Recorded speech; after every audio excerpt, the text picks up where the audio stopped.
ప్రపంచవ్యాప్తంగా దేవర కలెక్షన్ల సునామీ సృష్టిస్తూ ఎర్ర సముద్రం పోటెత్తినటువంటి నేపథ్యంలోనే ఇప్పుడు దేవరాలోనే ఎన్టీఆర్ పాత్ర సుకుమార్కి పాఠాలు నేర్పింది అనేటువంటి వార్త సోషల్ మీడియాలో చక్కర్లు కొడుతూ ఉంది. ఎన్టీఆర్ పాత్ర సుకుమార్కి ఎటువంటి పాఠాలు నేర్పింది, ఎన్టీఆర్ పాత్ర నుంచి సుకుమార్ గారు ఎటువంటి పాఠాలు నేర్చుకున్నారు అనేది మనం విశ్లేషణ చేసుకునేటువంటి ప్రయత్నం అయితే చేద్దాం. ప్రస్తుతం మనతో పాటు ఉన్నారు ప్రముఖ సినీ విశ్లేషకులు, ప్రముఖ సీనియర్ జర్నలిస్ట్ యజ్ఞమూర్తి గారు. వారితో మాట్లాడదాం. యజ్ఞమూర్తి గారు నమస్తే అండి. నమస్తే కృష్ణ.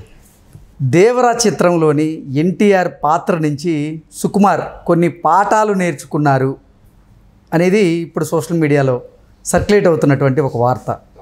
ఏంటి సార్ ఇంతకీ దేవరా చిత్రంలోని ఎన్టీఆర్ పాత్ర నుంచి సుకుమార్ ఎటువంటి పాఠాలు నేర్చుకున్నారు అంటే ఏం చెప్తారు? మనం అంతా కూడా ఎక్కువ అంటే తెలుగు వాళ్ళంటే అసలు మన తెలుగు వాళ్ళనే కాదు, మన సౌత్ ఇండియాలో ప్రధానంగా అభిమానులు అనేవాళ్ళు హీరోలు విపరీతంగా ఆరాధిస్తుంటారు. స్క్రీన్ మీద వాళ్ళ హీరోలు చేసే పనులు ఏవైతే ఉన్నాయో, వాళ్ళు చేసే హీరోయిజం ఏదైతే ఉందో దాని నుంచి స్ఫూర్తి పొందుతుంటారు. సో అట్లాగే ప్రవర్తించాలని కొంతమంది ప్రయత్నాలు కూడా చేస్తూ ఉంటారు. దానికి చాలా ఉదాహరణలు ఉన్నాయి. సో ఒకప్పుడు శివ అనే సినిమా కనుక రిలీజ్ అయితే దాని ఇంపాక్ట్ అప్పుడు సొసైటీలో ఎంతగా పడిందో అప్పుడు ఉన్న వాళ్ళందరికీ తెలుసు, ఆ జనరేషన్కి. అప్పుడు కాలేజీలు ఈవెన్ స్కూల్లో కూడా సైకిల్ చైన్స్ అనేవి ఆయుధాలుగా మారిన సందర్భం ఆ కాలం అది. సో అలా కొట్టుకునేవాళ్ళు, అదొక ఆయుధం అయిపోయేది అందరికి కూడా, అంతటి ఇంపాక్ట్ కలిగించేది. సో కొంతమంది అయితే సైకిల్ చైన్ లాగబోయి ఈ చేతుల్ని కోసేసుకున్నటువంటి, అంటే తెగిపోయి వేళ్ళు తెగిన సందర్భాలు కూడా ఉన్నాయి. ఆ ఫీట్లు చేయిపోయి అంత ఇంపాక్ట్ అనేది హీరో క్యారెక్టర్ అనేది కలిగిస్తుంది కొన్ని సినిమాలు అనేవి. పుష్ప అనే సినిమా ఏదైతే సుకుమార్ తీశాడో ఆ సినిమా చూసినప్పుడు అది పెద్ద హిట్ అయినచ్చు నేషనల్ వైడ్గా. కానీ అందులో హీరో పాత్ర ఏదైతే ఉందో అది ఒక స్మగ్లర్, ఎర్రచందనం స్మగ్లర్, అంటే ఒక క్రిమినల్ క్యారెక్టరు. సో ఒక క్రిమినల్ని ఆయన హైలైట్ చేసేసి ఆయన్ని ఒక క్రిమినల్ని హీరోగా చూపించడం అనేది కరెక్ట్ కాదు అని చెప్పేసి కొంతమంది మాట్లాడారు. అందులో గరికపాటి నరసింహారావు గారు మాట్లాడిన మాటలు ఏవైతే ఉన్నాయో అవి సినిమా వాళ్ళకి చాలా పాపం బాధలు కూడా కలిగించాయి. చాలామంది ఆయన మీద విరుచుకుపడ్డారు కూడా, నీకెందుకు సినిమాలు కూడా, ఎందుకు నీ పని నువ్వు చూసుకో, నీ ప్రవచనాలు నువ్వు చూసుకో అని చెప్పేసి.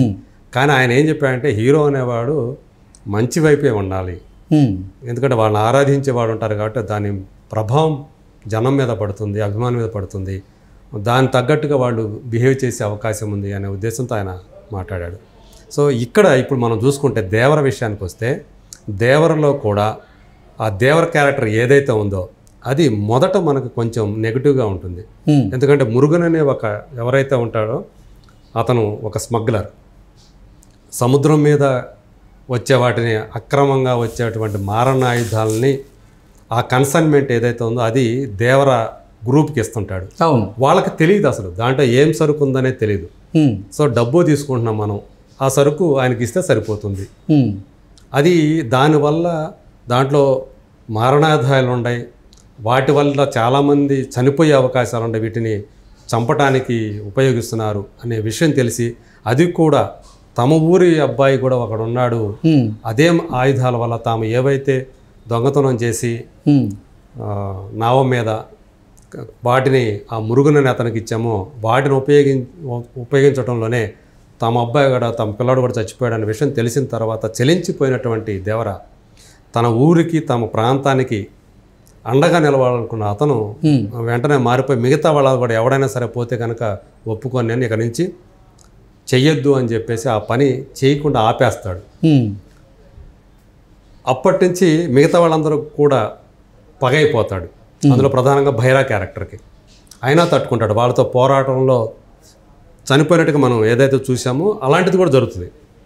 అక్కడ దాకా కూడా వెళ్తాడు, తన ప్రాణాలు పోయినా పర్వాలేదు కానీ ఆ పనిని ఆపాలి అనే దాకా కూడా అతను వెళ్తాడు. అంటే ఒక నాయకుడు అనేవాడు ఎలా ఉండాలా, నలుగురికి ఆదర్శప్రాయంగా ఉండాలా, మంచి చెప్పేవాడుగా ఉండాలా, సో అనే దాని మీదే అక్కడ హీరో క్యారెక్టరైజేషన్ కూడా మలిచాడు. సో తెలియనప్పుడు తప్పు చేసిన అతను తెలిసిన తర్వాత మళ్ళీ ఆ తప్పు చేయాలనుకోకుండా ఉండిపోవటం, నలుగురికి మార్గదర్శకుడిగా ఉండాలన్నట్టుగా, అంటే ఒక ప్రొటెక్టర్గా ఉండాలనుకోవటం తన ఊరి మనుషులకి. అలాంటి క్యారెక్టరైజేషన్ తోటి కొరటాల శివ ఇప్పటిదాకా తన విజయాలన్నీ కూడా అలాగే వచ్చాయి. మిర్చి దగ్గర చూసినా కూడా అతని హీరో అలాగే కనిపిస్తాడు. ఏదో ఒక సందేశం ఖచ్చితంగా ఉంటుంది. శ్రీమంతుల్లో మనం చూసాం. సో అతను ఇచ్చినటువంటి సందేశం ఏదైతే ఉందో, సైకిల్ అనేది ఆ రోజుల్లో ఎంతగా శ్రీమంతుడు రిలీజ్ అయిన తర్వాత చాలామంది సైకిల్ని వాహనంగా చేసుకొని వెళుతూ వచ్చారు. అంత ఇంపాక్ట్ కలిగించాడు అతను. సో అట్లాగే మనం చూస్తే జనతా గ్యారేజ్, ఎన్టీఆర్తో చేసినటువంటి జనతా గ్యారేజ్ చూసుకుంటే అతను పర్యావరణ ప్రేమికుడు. సో పర్యావరణాన్ని మనం ప్రకృతిని కాపాడుకోవాలి, తద్వారా పర్యావరణాన్ని రక్షించుకోవాలి, అప్పుడే భావితరాలు హాయిగా ఉంటాయి అనే ఒక సందేశంతో ఆ సినిమాని తీశాడు. సో అట్లాగే ఈ దేవరలో కూడా ఎప్పుడూ కూడా కథానాయకుడు అనేవాడు మంచి వైపు ఉండాలి, చెడు మీద మంచి సాధించే విజయం. సో అదే ఇందులో చెప్పాలనుకున్నాడు. అంటే తన పూర్వీకులందరూ కూడా ఒకప్పుడు, అంటే స్వాతంత్రానికి పూర్వం స్వాతంత్ర సమరయోధులకు ఉపయోగపడ్డవాళ్ళు, సో బ్రిటిష్ వాళ్ళని ఎదిరించిన వాళ్ళు. సో అలాంటి నేపథ్యం కలిగిన తాము ఇలా చేయటం అనేది కరెక్ట్ కాదని తెలుసుకొని అతను మంచిగా మారతాడు.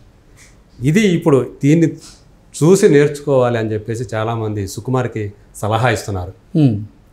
మరి పుష్ప 2లో అయినా సరే అతను మంచిగా మారతాడు. ఎందుకంటే పుష్పలో అతను అలాగే నేరగాడిగానే ఉన్నాడు, స్మగ్లర్గానే ఉండిపోయాడు ఎండింగ్కి వచ్చినప్పటికి కూడా. మరి కనీసం పుష్ప 2లో అయినా సరే ఆ హీరోని, పుష్పరాజుని కనీసం ఎప్పుడైనా సరే మంచివాడిగా మార్చాడా లేదా? మార్చకపోతే మార్చాలి అని కూడా డిమాండ్ చేస్తున్నారు ఇప్పుడు. ఓకే. సో అలా దేవర అనే క్యారెక్టర్ ఏదైతే ఉందో ఆ క్యారెక్టర్తో కొరటాల శివ సుకుమార్కి కూడా ఒక పాఠం నేర్పుతున్నాడు అని చెప్పేసి కూడా ఇలా ఇప్పుడు సోషల్ మీడియాలో కొంతమంది దీని ప్రస్తావన చేస్తూ ఉన్నారు. సో మరి సుకుమార్ మరి ఏం చేస్తాడు పుష్ప 2లో? ఆ పుష్పరాజ్ క్యారెక్టర్ని మంచివాడిగా మార్చాడా క్రిమినల్ నుంచి? అంటే ఒక స్మగ్లర్గా ఉండి ఆ స్మగ్లింగ్ని అడ్డుకునేవాడిగా ఏమైనా పరివర్తన చెందాడా లేదా? సో అది మరి చూస్తామా లేదా చూడాలి. మరి అది సుకుమార్ మరి దీని నుంచి అయినా సరే ఒకవేళ, ఎందుకంటే పుష్ప 3 కూడా ఉంటుందని చెప్పేసి అటు ఇద్దరు కూడా చెప్పారు, దర్శకుడు హీరో ఇద్దరు కూడా చెప్పారు.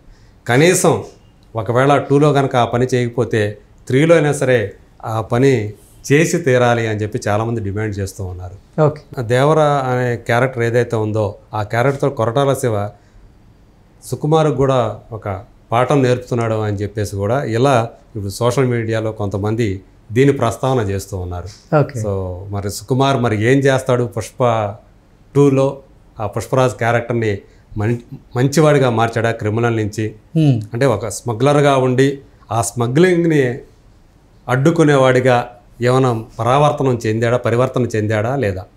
సో అది మరి చూస్తామా లేదా చూడాలి. మరి అది సుకుమార్ మరి దీని నుంచి అయినా సరే ఒకవేళ, ఎందుకంటే పుష్ప 3 కూడా ఉంటుందని చెప్పేసి అటు ఇద్దరు కూడా చెప్పారు, దర్శకుడు హీరో ఇద్దరు కూడా చెప్పారు.